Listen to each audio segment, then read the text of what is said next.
News Hub, born to fight for right.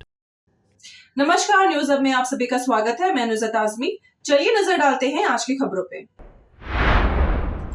संसद के शिकास्तली स्तर में आज भी हंगामा देखने को मिला। विपक्षियों ने अदानी और संभल मुद्दे को लेकर फिर से प्रदर्शन किया, जिसमें राहुल गांधी भी शामिल थे।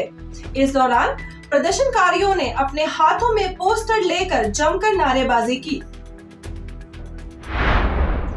सीरिया में बशर अल असद के 24 साल का शासन और देश में चल रहे 13 साल से गृह युद्ध का खात्मा हुआ।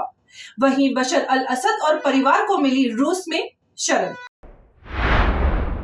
सीरिया के अपदस्थ राष्ट्रपति बशर अल असद और उनके परिवार को विद्रोही द्वारा उनके देश पर नियंत्रण करने के कुछ घंटों बाद रूस में शरण दी गई। इस्लामी नेता हयात तहरीर अल शाम के नेतृत्व में विद्रोही गठबंधन ने 27 नवंबर को अपना आक्रमण शुरू किया। तब से एलेप्पो दूसरा सबसे बड़ा शहर और हमास उनके अधीन हो गया। रविवार को देश के तीसरे मुख्य शहर होम्स पर पूर्ण नियंत्रण की घोषणा के कुछ घंटों बाद विद्रोहियों ने राजधानी दमस्कस पर भी कब्जा कर लिया। सीरिया में लोकतंत्र विरोध प्रदर्शनों पर असद की कार्रवाई के साथ शुरू हुए गृह युद्ध में 5 लाख से अधिक लोग मारे गए हैं और आधी से अधिक आबादी को अपने घर छोड़ने के लिए मजबूर होना पड़ा। संयुक्त राष्ट्र के मुताबिक हिंसा के कारण 3,70,000 लोग विस्थापित हुए हैं। किसान मोर्चे में सुप्रीम कोर्ट ने पंजाब राजमार्गों पे नाकाबंदी हटाने वाली मांग वाली याचिका को खारिज कर दिया। पंजाब के एक सामाजिक कार्यकर्ता द्वारा सुप्रीम कोर्ट में एक याचिका दायर की गई, जिसने केंद्र और अन्य को किसान के विरोध पर प्रतिबंध हटाने और यह सुनिश्चित करने के लिए निर्देश मांगे हैं कि राष्ट्रीय राजमार्ग और रेलवे ट्रैक संघर्ष किसानों द्वारा बाधित न हो। किसानों ने संयुक्त किसान मोर्चा और किसान मजदूर मोर्चे के बैनर तले 13 फरवरी से पंजाब और हरियाणा के शंभू और कनौरी सीमा पर डेरा डाला हुआ है, जब उनकी दिल्ली की ओर मोर्चा को सुरक्षा बलों ने रोक दिया था। भाजपा विधायक राहुल नार्वेकर दूसरे कार्यकाल के लिए महाराष्ट्र विधानसभा अध्यक्ष के रूप में निर्विरोध चुने गए। यह अध्यक्ष के रूप में उनके दूसरे कार्यकाल की शुरुआत है। राहुल नार्वेकर को निर्विरोध चुना गया क्योंकि विपक्षी महाविकास अघाड़ी को अपना उम्मीदवार नहीं उतारा था।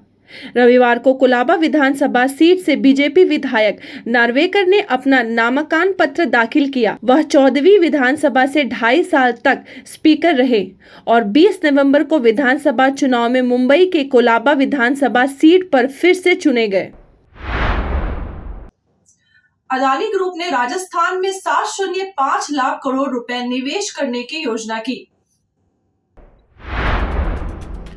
अदानी समूह ने राज्य अर्थव्यवस्था के विभिन्न क्षेत्रों में 7.5 लाख करोड़ रुपए से अधिक का निवेश करने की योजना बनाई है। इस निवेश का 50% से अधिक अगले 5 वर्षों में किया जाएगा। कर्ण अदानी ने राजस्थान में दुनिया का सबसे बड़ा एकीकृत इंटीग्रेटेड ग्रीन एनर्जी इकोसिस्टम बनाने की योजना पर प्रकाश डाला। इसके अलावा अदानी समूह की योजनाएं सीमेंट उद्योग तक फैली हुई हैं। अदानी ने जोर देकर कहा, इसके अलावा अन्य निवेश योजनाएं भी हैं, जैसे जयपुर हवाई अड्डे पर विश्व स्तरीय सुविधा विकसित करना, multi modal logistic park. Rajasthan के लिए आपकी परिवर्तनकारी योजना का समर्थन करेंगे। आम आदमी पार्टी ने दिल्ली चुनाव के उम्मीदवारों की दूसरी सूची जारी की, जिसमें मनीष सिसोदिया को जंगपुरा भेजा गया। दिल्ली के पूर्व उप मुख्यमंत्री मनीष सिसोदिया ने 2013 और 2015 में जोरदार जीत दर्ज की, लेकिन 2020 में मामूली जीत ही हासिल कर सके। इसी बीच सूची में आपका दूसरा बड़ा नाम दिल्ली विधानसभा के डिप्टी स्पीकर राखी बिदलानी का है। वह अपनी मौजूदा मंगोलपुरी सीट के बजाय मादीपुर से चुनाव लड़ेंगी, जो राकेश जटाव धर्मरक्षक को मिली है। महाराष्ट्र के स्कूल्स में अपार आईडी को जनरेट करने के लिए ज्यादा से ज्यादा अभियान शुरू किए गए। देखते हैं क्या है ये अपार आईडी। अपार आईडी प्रत्येक छात्र के लिए एक अद्वितीय पहचान नंबर है। जो एकेडमिक रिकॉर्ड को बनाए रखने के लिए है। हालांकि स्कूल तकनीकी गड़बड़ियों और प्रक्रियाओं से संबंधित अन्य मुद्दे की शिकायत कर रहे हैं, जिससे उनके लिए सभी छात्रों के लिए अपार आईडी जनरेशन का कार्य पूरा करना कठिन हो गया है। अक्टूबर में महाराष्ट्र में स्कूल छात्रों के लिए लॉन्च किए जाने पर स्कूलों को 20 नवंबर तक प्रक्रिया पूरी करने के लिए कहा गया था। फिर इसे 29 और 30 नवंबर को 2 मेगा अपार डे के आयोजन की घोषणा के साथ बढ़ा दिया गया। अब अंतिम तिथि को और बढ़ाया गया है और काम के लिए 2 और दिन निर्धारित किए गए हैं। मुंबई का तापमान 13.07 डिग्री तक पहुंचा। पिछले 9 वर्षों में सबसे ठंडी सुबह देखी गई। सांता क्रूज में ठंड 13.07 डिग्री सेल्सियस दर्ज की गई, जो इस मौसम का अब तक का सबसे कम तापमान है। इससे सामान्य से 5.06 डिग्री की भारी गिरावट दर्ज की गई है। केवल 3 दिनों में तापमान 11 डिग्री से अधिक गिर गया है। इसके विपरीत कोलाबा वेधशाला में तापमान 19.02 डिग्री सेल्सियस दर्ज किया गया है।